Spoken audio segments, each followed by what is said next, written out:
Good morning, everyone.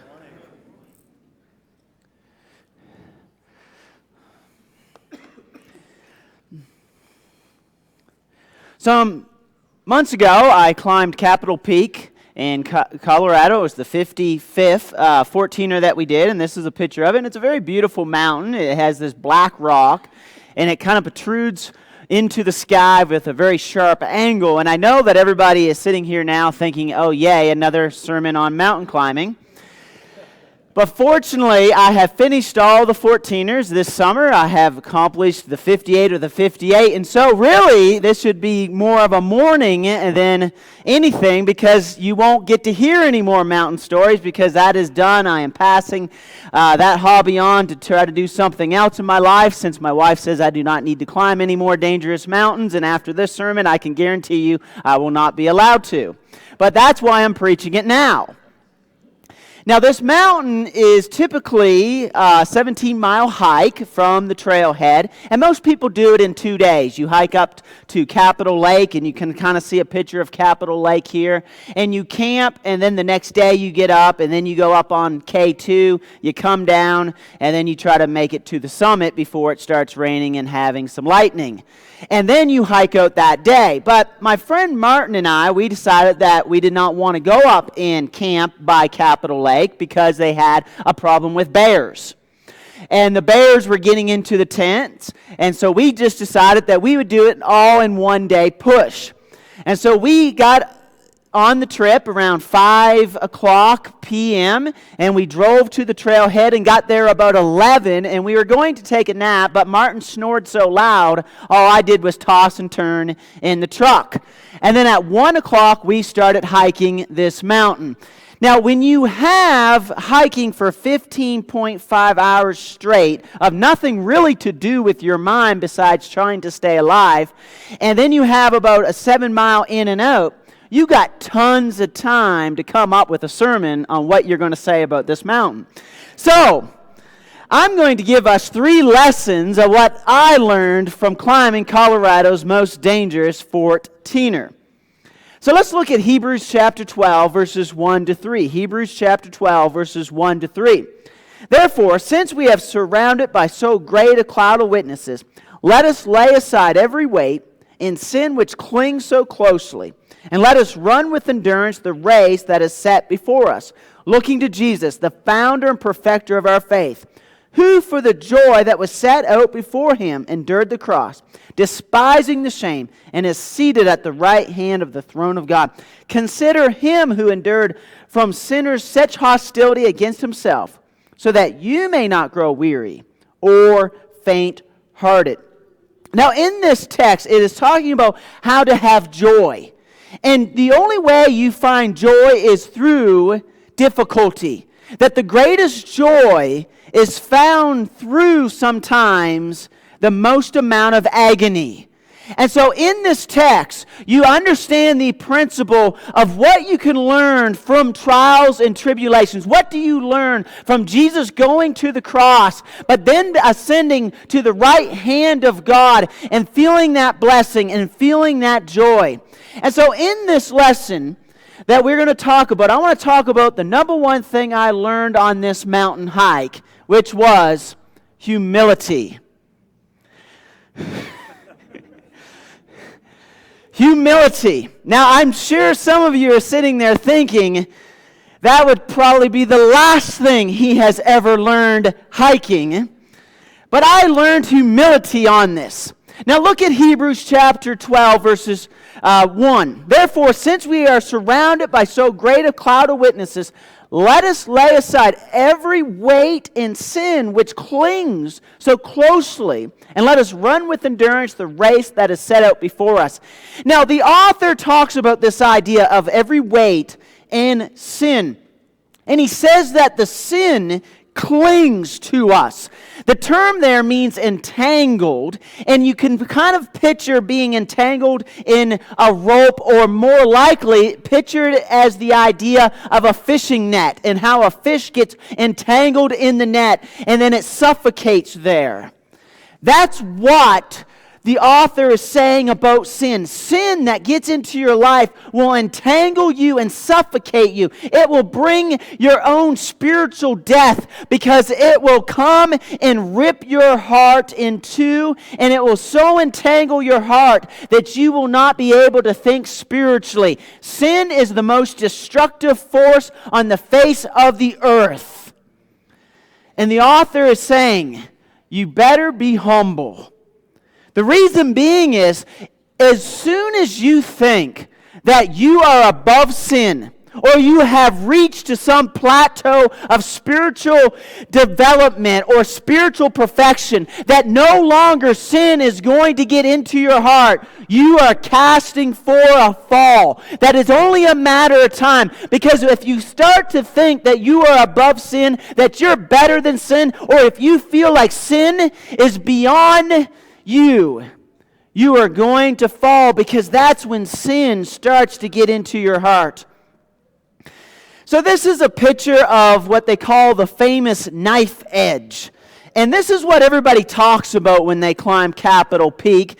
And a lot of hikers, they'll hike about 14ers or 20, but then they get to this idea of, maybe I'll do them all. But then they start reading about the knife's edge, and you don't get a good picture of this, but it pretty much goes to a knife's edge, and on either side of this, it's about 1,000 vertical feet fall. And so a lot of times you get right on it and you straddle it, and you have one foot and you can look down 1,000 feet, and on the other foot you can look down 1,000 feet. Now those who came on family camp did that zip line. Now raise your hand if you did the zip line. That was about a 50-foot fall if you were to fall off of that. Now imagine how leery you felt about 50 feet. Imagine 1,000 feet. The thing is, nobody ever dies on this. That's really solid rock, and if you can move yourself, you're going to live. And a lot of times, people get so psyched out about that, but that's nothing. I found what was the most dangerous part was those times when it was a 50-foot fall or a 100-foot fall. Trust me, you don't need 1,000 foot to kill yourself. 50 will work. And so a lot of those times you're moving on these rocks and the rocks would let go, or they were slippery, or it would just kind of come out from under you. I'm not worried about that. I was worried about falling in other places. But that's what happens to people when they hike. They do this and they're like, wow, that was so dangerous. That was such an intense thrill or fear that they let down their guard. And then all of a sudden the move or the place where you could only fall 50 feet, they make a mistake, and guess what? Death still comes to you at a 100-foot fall. Anytime you think you are above something, that is when Satan is working on your heart. The second lesson I want to talk about climbing Capitol Peak is a lesson in partnership. Look at Hebrews chapter 12, verse 2. Looking to Jesus, the founder and perfecter of our faith, who for the joy that was set before him endured the cross, despising the shame, and is seated at the right hand of the throne of God. So first of all, in verse 1, you have the cloud of witnesses, and they are there pulling for you. But you also have Jesus Christ, and he is the author and perfecter of our faith, and he is walking along with us. That Jesus is there guiding us, he is helping us, supporting us, and you need to have those with you. We are made to do faith as a community. We need our mothers and fathers in our faith. We need our friends in our faith. We need church members in our faith. We need everybody helping with the goal. And the goal is, let's all get to heaven. When we stop and start thinking about just individualistically, what do I need? Or thinking that I'm fine just by myself. It doesn't really matter if I'm involved in a faith community. It doesn't really matter if I have a lot of Christian friends. I'm living with Jesus, and that's fine. We are to be doing this together. And by supporting one another, we are building one another up in order to be successful. Because a partnership is so essential on the mountain. When you're climbing Capitol, they have these things called cairns, and they're little rock stacks. And usually there's about 3 or 4 rocks stacked on top of one another. Now, if you look at the picture of a mountain, it's all rock. So just because you got a little stack of 3 rocks in the distance doesn't mean you see them. I have literally stood there for 5 to 10 minutes staring out in the landscape, looking for the path, thinking, I have no clue. And then all of a sudden I'll be like, oh, there's the cairn right in front of you. That's why you need a partner. A partner helps to see the cairns. Partner also helps to see your faults, your failings, and your gifts. You need all the eyes you can get on your spiritual life to help you. So this is our friend here, Jake. And Jake was from Kansas, and he had this crazy notion that he was going to go climb Colorado's hardest 14er after climbing one mountain before that. And he was out there the day before. We were hiking in the pitch dark, and it was kind of leery because, you get hiking. If you ever hiked in the pitch dark, you turn off your lamp and you can't see anything. You can't see your hand right in front of you out there. And all of a sudden, as we're going, you would walk and you'd see these big eyeballs. Now, you know that they're already having a problem with bears. And then you see eyeballs in the woods. Now, another thing Capitol is famous for is the Capitol cows. And there's all these cows that you end up walking through. But it's really creepy. So Jake, we catch up to him, and he says, hey, do you mind if I hike with you guys? And we're like, come on. Now, Jake was a nice guy. Not a bright guy for trying to do this, but he was a nice guy. Now, he tried to summit the day before, but got so lost. Now, we saw where he went, and I was sitting there thinking, I'm glad you got lost and turned back because you would have died. But we needed one another. Jake was in great shape. He was good at finding his way sometimes. Other times, Jake, we got this. But we partnered up. I had Martin with me and Jake was great company. I don't know, I've hiked a lot of mountains with Nick Hewitt and Martin Sargent. And at this point in our lives, we have told every story that we have over and over and over again. We got nothing new to say to each other. So having Jake was a great entertainment because all of a sudden he had new stories. It was like, wow, tell us another one, Jake. When we finished, Jake said, I'm really glad I met up with you guys because I could never have told my parents I did this. But now I can say I climbed a mountain with people who've hiked 50-some mountains, and so they won't be as mad at me now. We can all bless one another. Now, the last lesson I want to look at is the lesson in commitment. The lesson in commitment. Look at Hebrews chapter 12, verse 3. Consider him who endured from sinners such hostility against himself, so that you may not grow weary or faint-hearted. Now, in climbing, you have to be committed. It took me 7 years to climb all of the 58 14ers. Every single summer, my wife was annoyed with me because I would go climb these mountains, and she is so happy I am done. I am happy that I am done. I have spent too many times driving, too many miles hiking. My feet have hurt, my hands have hurt, my eyes have hurt, my brain has hurt, my pinky has hurt from these trips.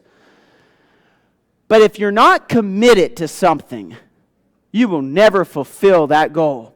Jesus Christ realizes he has to go to the cross. The only way that man is going to be saved is by him going.